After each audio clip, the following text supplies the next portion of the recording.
Donc dans cette vidéo, on va regarder un petit peu comment on peut faire des calculs automatiques là, avec Excel. Donc j'ai repris le tableau de résultats là, que j'ai fait dans l'autre tutoriel juste avant. Puis j'ai déjà inscrit certaines valeurs, donc les montants avant taxe, je les ai inscrits dans la première colonne. J'ai inscrit également les montants pour la TPS et la TVQ, puis j'ai écrit mon budget initial, là, 200 $ pour faire un beau cadeau à chaque jour à mon enseignant. Là. Fait que j'ai mis un montant de 200 $. Donc, première des choses, on va faire des calculs pour ce qui est de la TPS. Donc, lorsqu'on veut faire un calcul avec des valeurs qui sont dans des cellules, donc les cellules, c'est les cases là, dans Excel, ce qu'on doit commencer, on doit toujours commencer par un égal. Automatiquement, Excel va reconnaître qu'on va faire un calcul mathématique ou une fonction particulière. Puis là, ben, on peut aller sélectionner qu'est-ce qu'on veut faire. Donc, en réalité, moi, pour calculer la TPS, ce que je veux, c'est prendre la valeur de 10 et 22, donc la valeur qu'il y a dans la cellule B3, puis je veux la multiplier, donc je vais faire multiplier, par la valeur de pourcentage de la TPS, donc le 5%, qui est dans la cellule I4. Donc, une fois que c'est fait, si je pèse sur Enter, automatiquement, le calcul va se faire avec les valeurs qui sont situées dans ces deux cellules-là. On peut faire un peu comme la numérotation automatique. Je viens dans la cellule, donc on voit que la formule est ici puis que la valeur est inscrite. Je peux venir dans le coin inférieur droit puis venir étirer vers le bas cette cellule-là. Et là, on va voir que il y a des valeurs qui vont apparaître. Sauf que là, il y a des valeurs qui n'ont pas de sens. La principale raison, si je reviens sur ma première cellule, puis que je clique sur la formule que j'ai écrite ici dans la barre en haut, on voit une cellule bleue ici qui dit, ben ça, c'est la cellule B3 qui est utilisée avec la cellule I4.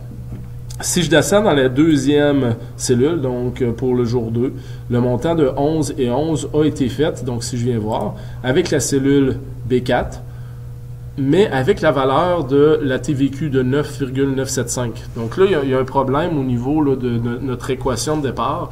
C'est qu'à chaque fois que j'étire vers le bas, ce qu'il va faire, il va continuer la séquence, là, donc il est passé ici de B3 à B4, puis il est passé de I4 à I5. Donc, pour éviter que la valeur de la TPS change, mais que la valeur des montants ici puisse se modifier, ce qu'on va faire, on va venir dans l'équation, venir fixer une cellule. Donc, pour fixer une cellule, tout ce qu'on a à faire, c'est de mettre un signe de dollar devant le I.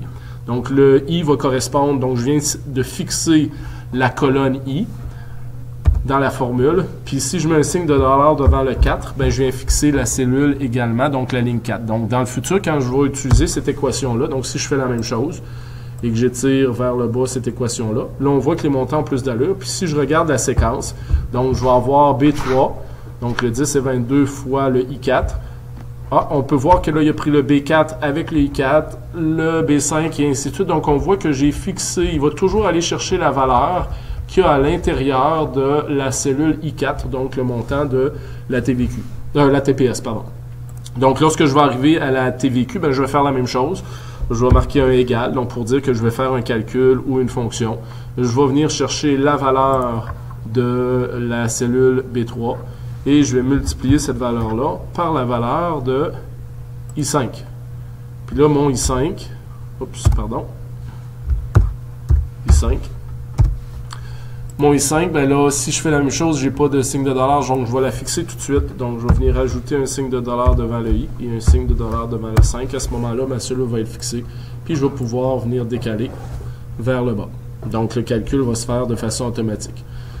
La dernière cellule, ben, je vais vouloir le montant total. Donc, ce que je vais faire une somme. Donc, je vais venir égal.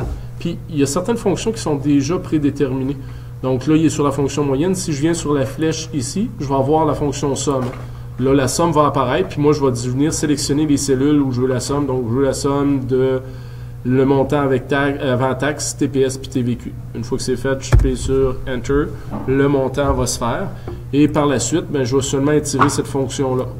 Donc là, vous avez vu, je n'ai pas besoin de fixer de cellules parce que tout ce qu'il va faire, ben, il va décaler vers le bas. Puis je veux que ce soit toutes les valeurs qu'il y a dans la ligne 4 qui soient utilisées et ainsi de suite jusqu'au bas. Si je veux faire des sommes pour chacune des colonnes, donc je vais pouvoir venir ici. Je vais encore commencer par un égal. Je vais venir chercher la fonction somme. Puis je vais venir choisir les valeurs avant taxe. Et je vais pouvoir prendre cette cellule-là et l'étirer vers la droite pour que les trois autres colonnes soient identiques. Pour ce qui est du montant dépensé en moyenne par jour, donc ce que je peux faire ici, je vais mettre un égal. puis je vais faire une moyenne. Donc, je vais venir chercher la fonction moyenne. Puis là, des fonctions, il y en a un très, très grand nombre. Donc, c'est à vous autres à vous débrouiller là, un petit peu, mais celle qu'on va utiliser peut-être un peu plus souvent, faire une moyenne. Puis, c'est la moyenne des valeurs des 7 jours. Donc, lui, il va prendre en considération qu'il y a 7 valeurs qui ont été additionnées. Donc, il va les diviser par 7. Puis, il me dit que j'ai un montant dépensé en moyenne de 12 et 14. Et en dernier, bien, savoir si j'ai un déficit ou un montant restant. Donc, pour ça, je vais faire une soustraction. Donc, je vais dire... Encore une fois, c'est égal au montant initial, donc budget initial, moins la valeur du montant total avec taxes. Donc, l'avantage d'avoir fait ces formules-là, c'est qu'à la fin, complètement, si, supposons, un jour 2, je me suis trompé puis j'ai dépensé pour 114 $, bien, automatiquement, vous voyez que toutes les valeurs se sont ajustées pour la ligne, toutes les valeurs des colonnes se sont ajustées, ma valeur aussi de dépense moyenne, puis donc aussitôt que je fais, supposons que j'ai mal rentré un résultat, j'aurais pas besoin de refaire des calculs avec ma calculatrice, les calculs vont se faire automatiquement. Puis si j'avais fait un graphique à partir de ce tableur-là, automatiquement également, le graphique serait modifié. Donc c'est pour ça que c'est avantageux d'utiliser ce logiciel-là. C'est sûr et certain qu'il y en a qui peuvent dire, ben c'est plus facilitant. Oui, c'est plus facilitant, mais il reste que pour ce qui est des formules initiales qu'on a écrites, il faut les réfléchir. Donc, il reste qu'une démarche d'apprentissage, une démarche de connaissance qui est faite à ce moment-là. Puis, je ne peux pas écrire n'importe quoi dans les cellules. Sans ça, le résultat ne sera pas adéquat.